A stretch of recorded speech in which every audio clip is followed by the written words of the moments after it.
6'2". Yeah. Handsome, shy, sensitive, mysterious. Just check my calendar, which, as you know, I'm really good at with my calendar. I was an hour late. Not my fault, kind of my fault, but also not.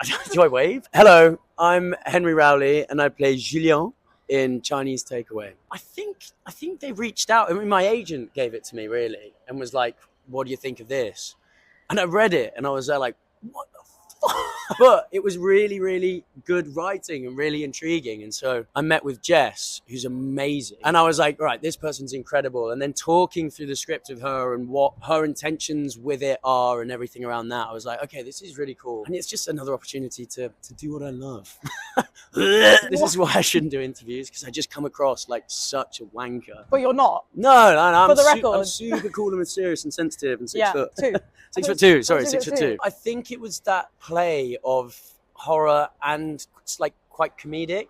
And for me, I really liked that. I was like, the whole time, you're not sure whether you're meant to be scared or whether you're meant to be laughing, which sort of, they in turn make each other more funny and more scary because it's just unnerving, right? And that really holds you. And I think a lot of scripts you get, it's very much, right, laugh now. Now you're scared, now you're sad. And I think being a bit unsure throughout, I was just really interested. I was like, oh, wow, this is cool. It's got me on the edge of my seat.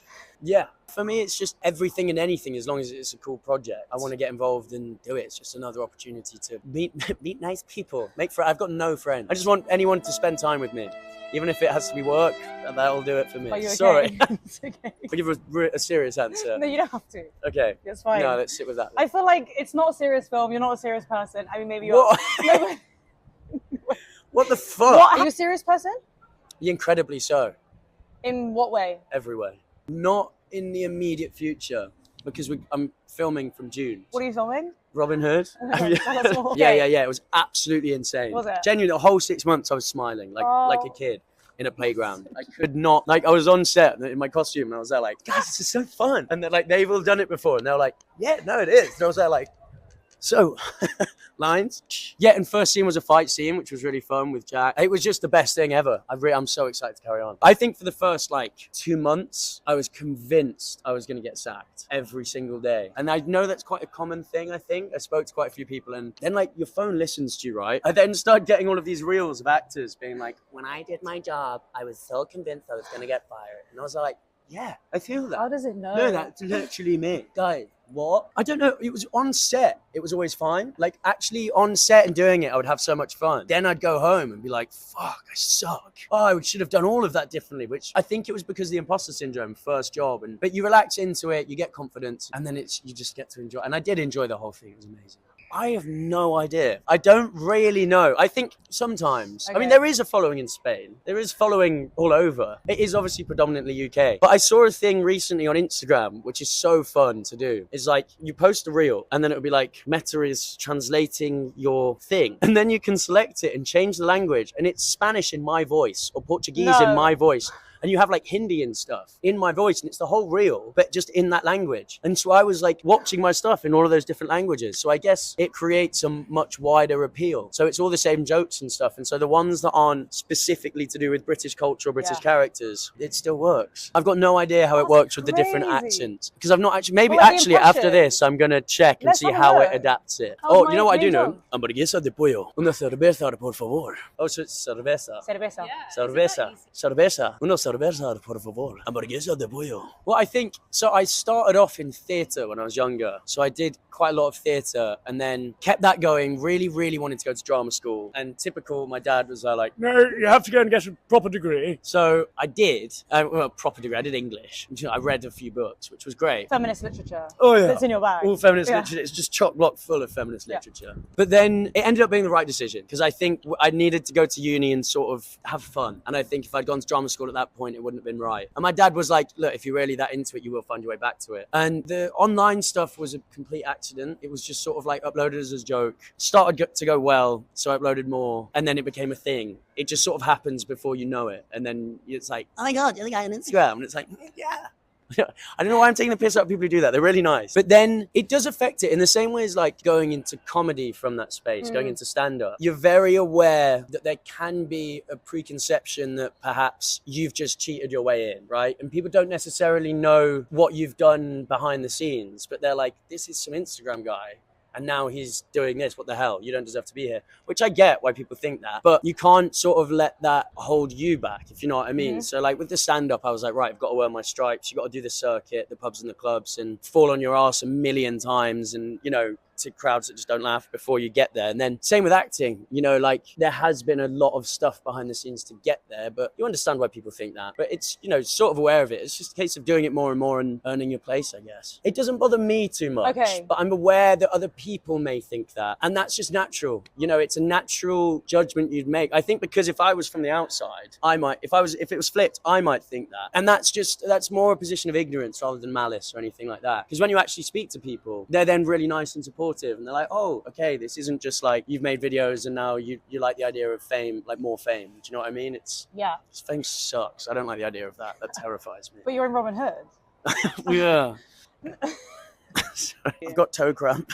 I mean, right now, I've got like a pseudo level, which is really nice, where people will just come up and be like, hey, you're the guy. And it's nice. And they, you know, they'll be like, I like your videos, take a picture and stuff. Sometimes when that's happening a lot, it can be a little bit much, but it's still really nice. But I just think the idea of it, like, I don't know, if you're someone like Jennifer Aniston, I don't know why that's who came to mind. She's a superstar. The level you're but like, aiming for. if you've got like paparazzi, like if she was sat here, everyone would be coming up to her. That terrifies me. Like, it's nice to still be normal. I'm the most normal, it's very Trump. I'm the most normal guy I'm not going to do a Trump impression.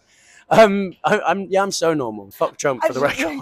You know what? Who's that guy who made the horror films on YouTube? Backrooms. I watched some of them. They're unbelievable. And now he's got this like massive movie contract. Super excited for that. And then I did see a short film that I didn't like. I'm not going to say that because there's no way I'm not going to like randomly come for some people. I'm like, Rebecca from Preston, you're shit. Give up.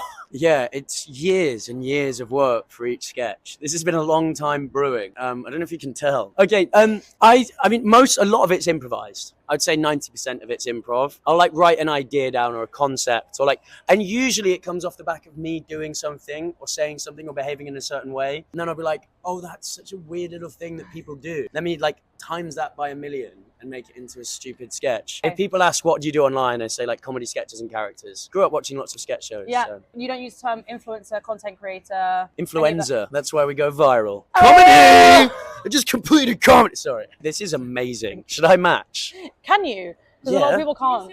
I can't sit cross-legged. It hurts. It was really fun. It was called What Feminism Is. And I was playing like a bit of an arsehole again. It's so many tapes and auditions I get through. They'll be like, Henry, look, we think you're going to be amazing for this. He's like really arrogant, you know, really into himself, very cocky, thinks he's charming, but a little bit beneath the surface, he's a little bit sensitive, but overall like a massive knob. And it's like every tape. And I'm like, okay, yeah, that's it. Cool, thanks. But yeah, it was just, again, it was really, really cool. Really cool group of people. It was my first time on set, so I was so nervous, but everyone was so lovely. And it was a really nice experience. It was more just, I mean, it's the same with everything. I read it over and over and over again and just make a lot of notes about it. I don't read it out loud over and over again. I read it in my head. And then I think because I studied English, I tend to go into scripts from quite a literary sort of analytical point of view. And if I ever try and get serious, I'm aware that I start to sound really pretentious. Because I think I probably am. No. Because all of this is legitimate. Try and like get into like the context and what's going on, like between the lines. So yeah, I'll do that and then go from there, really, and build out the character. Read it out loud a few times, but not too much. There is a backstory. I can't say though, because it's spoilers. And I spoke with Jess about it as well. That was on our like first meeting. But it's a fun, really great backstory. I never ever make like a 5-year plan. If I had, I wouldn't have done any of the stuff I've done. But I would like to do movies. Yeah, lots and lots of different movies, different genres. That's the ultimate goal. I get asked this a lot. And I think it's really hard to tell until it's in front of you, but just really good stuff. Yeah. Do you know what I mean? It's such a simple answer, but it's true. And there's not like specific, like I want to do exactly this, but sometimes you read a script and you're like, oh my God, this is incredible. I'd absolutely love to do it. And just a big variety, but yeah, really good stuff that I would enjoy watching. Something I watched recently was Ballad of Wallace Island, and I saw that in the cinema. I loved that, and I was there like, I would love to be in something like this. So my friends will say it's Viagra, which is hilarious. No, it's not Viagra. It's they're like, just because it says blue relief and Viagra's are little blue pills, and they're like, oh, Viagra, because my friends are hilarious. No, it's so cringe. It's about being in water. So I read a book called The Magus, and there's a bit where he gets in the sea, and it's this really nice passage, and I was there like, yeah, that's exactly what it's like. I'm gonna get that tattooed on me, and I do actually really love it. It's great.